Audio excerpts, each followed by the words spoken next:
Had been reports of both sides approaching the NRL to say tie us up exclusively on both sides, on the free-to-air and on the subscriptions.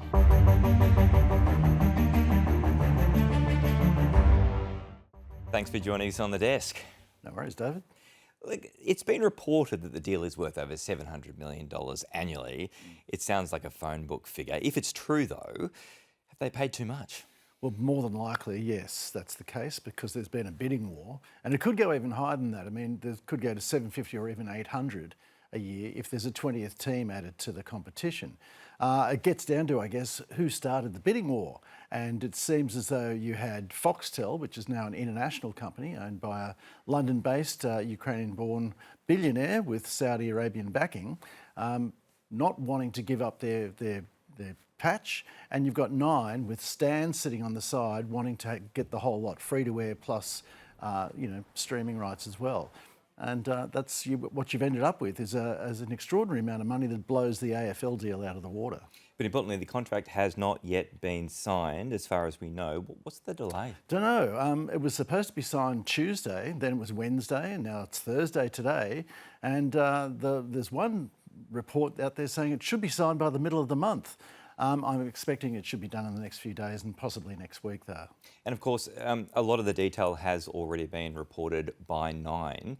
In terms of game playing, what's the strategy behind those drops? Well, one wag suggested that perhaps they were trying to put a little smoke around the Karl Stefanovic issue, but there's also, I guess, an attempt in these kind of deals to get the information out there, push the other side across the line. I mean, the NRL has won dramatically out of this because in terms of the amount of money you can make from sports broadcasting, a code like AFL actually has the opportunity to make a lot more money out of advertising because they score more frequently. So you can actually interrupt proceedings and put an ad-on, a quick add-on, whereas with rugby league, it's a higher scoring game, much higher than, say, soccer, but, the opportunities to actually earn money is greater when it comes to something like AFL. Well, you've touched on an important point there. In terms of Foxtel and Nine, where do you think they see the financial benefits for it more broadly in the contract? Well, it was a competition between the two of them. Fox didn't want to give up the territory that it had, Foxtel, and Nine were trying to grab territory. And bear in mind that this is all taking place during a period when advertising revenue is going down, it's going south. So you're adding a lot more costs into your cost base in a period when it's much more difficult to get an advertising dollar across the line.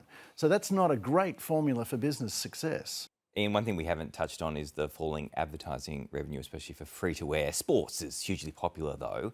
How do you reconcile this deal with the idea that we're getting fewer eyeballs and less advertising revenue? Well, I think they're probably going to get a lot more eyeballs, that they need the sport to anchor eyeballs. In terms of advertising revenue, I think UBS put out an estimate saying possibly go down 16% in the financial year that's just been passed.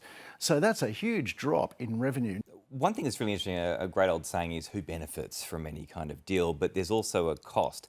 Ultimately, Ian Verrender, who's going to pay for this deal down the line?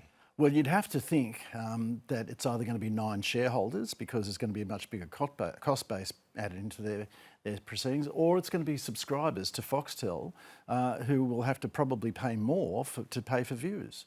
What can we expect next? This is obviously an ongoing narrative. What's the next step here?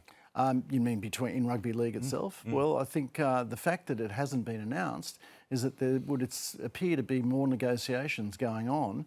There had been reports of both sides approaching the NRL to say tie us up exclusively on both sides, on the free-to-air and on the subscription. So we might even see something more out of this. Oh, watch this space, definitely.